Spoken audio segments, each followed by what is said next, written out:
अच्छा जी, यहाँ क्या प्रोग्रामिंग टेक्निक्स हैं कुछ, ठीक है? प्रोग्राम हमें पता लग गया कैसे लिखा जाता है, प्रॉब्लम्स डिस्कस की जाती हैं, एनालाइज़ की जाते हैं, उनके सॉल्यूशन बनाने के लिए हम प्रोग्राम्स लिखते हैं।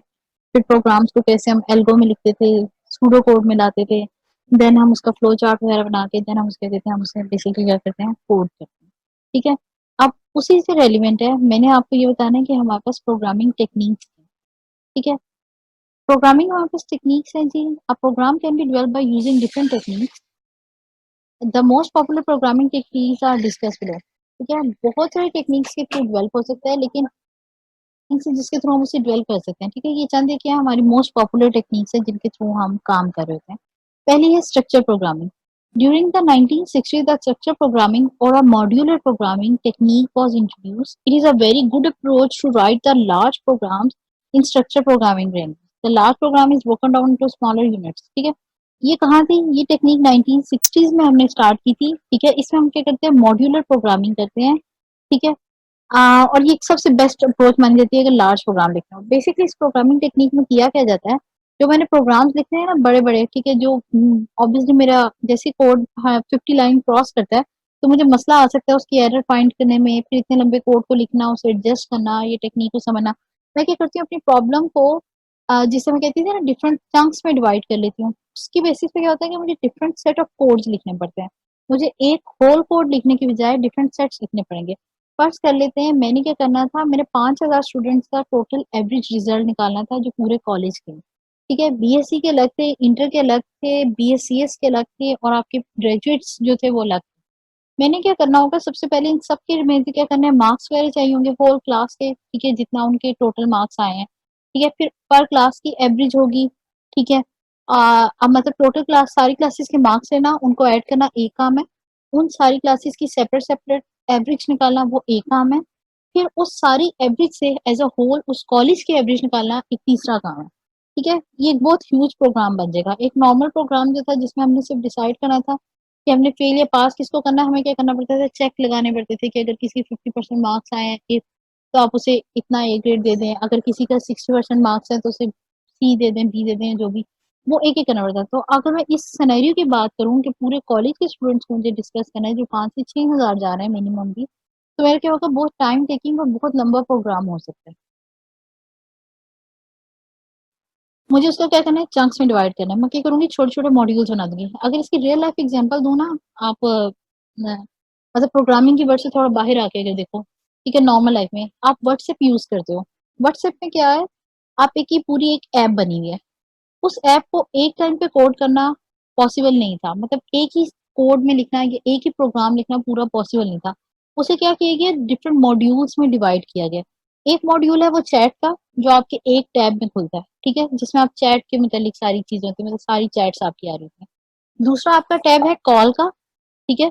जिसमें कॉल का मॉड्यूल बना हुआ है, ठीक है? वो पूरे का एक मॉड्यूल है। तीसरा बना हुआ है मॉड्यूल आपके स्टेटस का। अब ये 3 डिफरेंट मॉड्यूल्स हैं, उनको वो क्या कर रहे हैं, सेपरेटली कोड करते हैं ताकि वो सेपरेटली उस प्रॉब्लम को सॉल्व कर सकें। चैट में क्या प्रॉब्लम है, सेंडर और रिसीवर्स के मैसेजेस अलग-अलग हो, ठीक है? बाय द टाइम वो अपडेट हो, कितने टाइम के बाद वो अपडेट हो, मतलब जैसे आपने नेट ऑन किया या ऐप ऑन की, कितने सेकंड्स में वो ऑन हो जाएगा, ठीक है? अगर कॉल रिसीव हुई है, डिले हुई है तो कब बताना है, कैसे उसकी टाइमिंग को मैनेज करना है, वो शो करें। स्टेटस है, किसी ने डाला है तो ठीक है, उसकी क्या टाइमिंग थी, कितनी ड्यूरेशन है वगैरह डिटेल, और आप जब अपलोड करते हैं तो उसकी कितनी ड्यूरेशन रख देते हैं, ये कैसे टाइमिंग शो कर सकते हैं। इन सारी चीज़ों को उससे डील करना एक प्रोग्राम पॉसिबल नहीं था। वो क्या करते हैं, इस ऐप को डिफरेंट मॉड्यूल्स में डिवाइड कर देते हैं। मॉड्यूल्स में डिवाइड करके क्या हुआ, प्रोग्राम लिखना ईज़ी हो गया। एक बड़े प्रोग्राम की जगह मुझे 3 नॉर्मल साइज़ के प्रोग्राम लिखने पड़े और उससे क्या हुआ, मेरी प्रॉब्लम सॉल्व हो गई।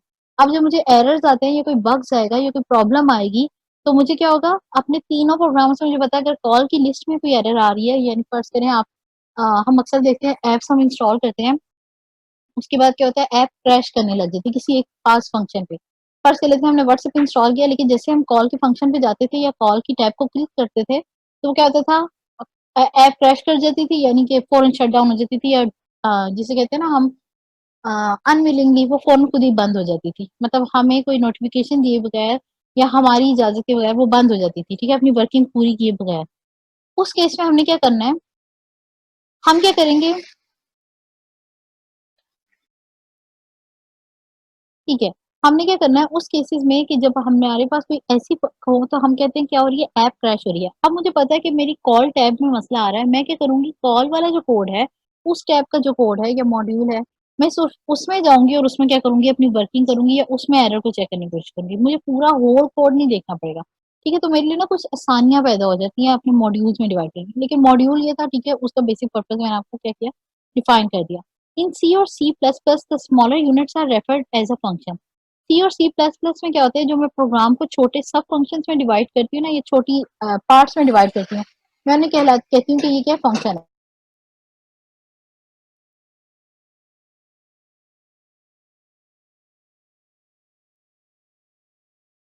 मैं क्या करती हूँ, सी और सी प्लस में जब प्रोग्राम को डिवाइड करती हूँ ना, तो जो मैं जिन यूनिट्स में डिवाइड करती हूँ, स्मॉल पार्ट्स में डिवाइड करती हूँ, मैं उन्हें कह रही होती हूँ कि वो क्या कहलाते हैं, फंक्शंस कहलाते हैं। ये फंक्शन की डेफिनेशन है, एमसीक्यूज में आ सकती है, तो काइंडली ऐसी लाइंस को हाईलाइट कर लिया करें। मैं कोशिश करती हूँ जो हाईलाइट की हुई बुक होगी यही मैं आपको अपलोड कर दूंगी या थोड़ी देर से बाद अपडेट कर दिया करूँगी। In other languages, same concepts may be referred as subroutines, subprogram or procedure or modules. कोई डिफरेंट लैंग्वेजेस में जाके यही फंक्शंस के डिफरेंट नाम हो जाएंगे, यानी उनके सब पार्ट्स के, इस प्रोग्राम के सब डिवीजन के डिफरेंट नाम हो जाएंगे, जिसमें मैं कह सकती हूँ ये सब रूटीन्स हैं, ठीक है, मैं उन्हें कह दूंगी कि ये क्या है, मेरे सब प्रोग्राम्स हैं, ठीक है, ये प्रोसीजर है या ये क्या है, मॉड्यूल्स हैं। ये डिफरेंट लैंग्वेजेस में इनके क्या नाम होंगे, लेकिन काम क्या होगा, चीज वही होगी, क्या होगी, कि प्रोग्राम की सब डिवीजन हुए या पार्ट्स हैं। In modular or structured programming, the modules created or developed for one software can be used to develop new software. The programmer can easily test, debug और modify the program. ये ऊपर वाली बात तो already, एक बात तो मैंने आपको ऑलरेडी बता दी कि क्या कर सकता है, डिबग और मॉडिफाई प्रोग्राम को इजीली कर सकता है। मैंने आपको बताया कि अगर कॉल की टैब में मुझे मसला आ रहा था, कॉल की टैब पे क्लिक करने से मेरी ऐप क्रैश हो रही थी, तो मैं क्या करूंगी, सिर्फ उस टैब में क्या करूंगी, डेटा को मॉडिफाई करूंगी या अपने क्या करूंगी, डिबग करूंगी, ठीक है। दूसरी बात उन्होंने यहाँ पे जो ऊपर की है वो क्या होती है, एक क्रिएटेड मॉड्यूल जो होता है या जो डेवलप होता है वो क्या कर सकता है, can be use to develop a new software. वो क्या होता है, किसी न्यू सॉफ्टवेयर डेवलप करने में भी इजी होता है। अगर हम ऐप स्टोर पे जाएं, खासतौर पे पाकिस्तानी जितनी भी ऐप्स या आपके जो सॉफ्टवेयर हाउसेज हैं, उनका क्या काम होता है, वो बानिस्बत एक न्यू आइडिया क्रिएट करने के लिए क्या करते हैं, क्लोनिंग करते हैं। यानी कि जो ऑलरेडी चीज एग्जिस्टिंग है उसी चीज को क्या कर रहे होते हैं, मॉडिफाई कर रहे होते हैं। मेरे पास एक व्हाट्सएप की ऐप बनी है, तो आप ऊपर जाके देखें, इस वक्त गूगल पे 8 से 10 ऐप्स आ रही होंगी। एक लूडो की गेम हिट हुई है तो उसमें क्या है, 8 से 10 न्यू ऐप्स आई हुई होंगी, ठीक है, कि ओरिजिनल की इवन पहचान करना मुश्किल हो जाता है।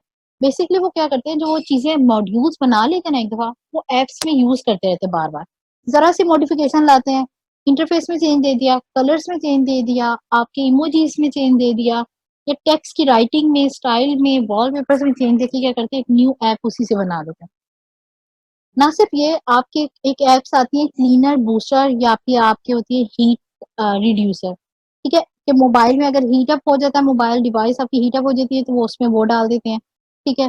पीछे चले जाएं, आपके क्लीनर की बात करते हैं, तो वो क्लीनर क्या होता है, आपके मोबाइल में आप डालते हैं और वो कहते हैं कि आपको क्या कर देता है, क्लीन कर देता है आपके मोबाइल को, ठीक है। इस तरह की जो एप्स होती हैं बेसिकली ये काम एक ही कर रही होती हैं, ठीक है।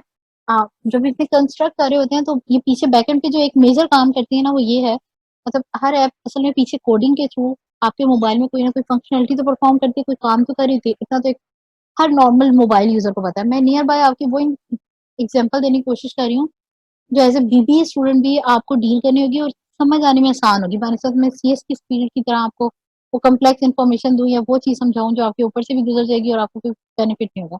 इसलिए सेल फोन की एग्जांपल दे रही हूँ।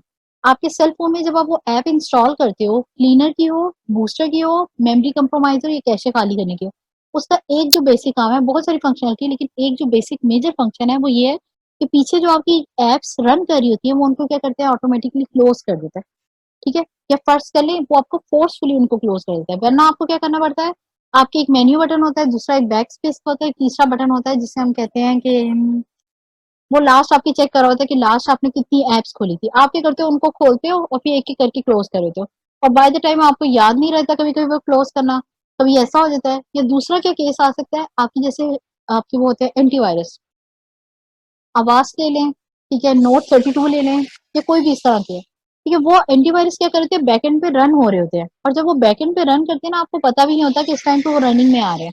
वो क्या करते हैं, आपकी मेमोरी ही ले रहे होते हैं, आपके मोबाइल को हीट अप कर रहे होते हैं, क्यों, आपका प्रोसेसर यूज होता है, लेकिन आप समझते हो कि आपका सेल फोन क्यों हीट अप हो रहा होता है, आपको नहीं पता लगता। या तो वो क्या होता है, by the time with the time period वो क्या होना शुरू हो जाता है, ब्लैक हो जाता है स्क्रीन, वर्किंग ही करना छोड़ देता है जब वो हीटअप होता है। वो बेसिकली क्या होता है, आप कहते हैं कि मैंने तो खाली रखा हुआ था, ये फ्री रखा हुआ था, ये ऐसा क्यों कर रहा था, ठीक है। कुछ लोगों का सिर्फ नेट ऑन करने पे होता है और कुछ लोगों का वैसे ही होता है। अब वो उसका क्या फंक्शन है उन बूस्टर और क्लीनर का कि वो उन फाइल्स को क्लोज करता है। अब ये जो फाइल क्लोज करने का फंक्शन है ये बूस्टर में भी आ रहा है ऐप में, ये क्लीनर्स की ऐप में भी आएगा और ये आपकी कैशे मेमोरी मैनेजमेंट की ऐप में भी आएगा, ठीक है। ये एक नॉर्मल सा फंक्शन है, इन तीनों में आएगा। अब ये फंक्शन का एक मॉड्यूल वो एक दफा बना देते हैं। स्ट्रक्चर प्रोग्रामिंग में वो क्या करते हैं, इसका एक दफा मॉड्यूल बना देते हैं, फिर वो इन तीनों एप्स में क्या करते हैं, रीयूज करते रहते हैं, ठीक है। एक दफा बन गया, अब उसी को वो क्या करते रहेंगे, रीयूज करते रहेंगे, यानी चंद एक फंक्शनैलिटी जो कॉमन थी वो सारी क्या करते रहेंगे, बार बार उसे रीयूज करने पर लग जाएंगे, ठीक है। तो ये क्या था, मॉडल की या मॉड्यूल की रीयूजेबिलिटी थी कि कैसे एक दफा मॉड्यूल बन जाता है तो मैं इसे क्या कर रही हूँ, रीयूज कर रही हूँ, किसी भी डिफरेंट न्यू सॉफ्टवेयर में भी कर सकती हूँ और उससे रेलिवेंट या उसकी क्लोनिंग वाली सॉफ्टवेयर में भी कर सकती हूँ, ठीक है। क्लोनिंग वाली की एग्जांपल वही थी कि लूडो की अगर एक गेम फेमस हुई थी तो सारे लोगों ने अपनी अपनी लूडो की गेम बना ली, ठीक है। वो उसमें क्या कर रहे होते हैं, वही फंक्शन डाल रहे होते हैं, ठीक है। और वो अब अगर उनकी अपनी है, जैसे कुछ गेम्स वाले ऐसे हैं, हम यहाँ पे किसी स्टूडियो का भी, किसी भी स्टूडियो का हम नाम ले रहे हैं, वो क्या करते हैं, उनकी गेम्स आपस में मिलती जुलती होती हैं, ठीक है। और उनमें क्या होता है, शूटिंग की गेम ले लेते हैं, ठीक है। शूटिंग की कोई भी गेम हो, चाहे वो पबजी की टाइप की, ठीक है। अब उसमें एक होता है बॉटल शूटिंग होता है, दूसरे में आपकी कोई एनिमी शूटिंग होता है, या इस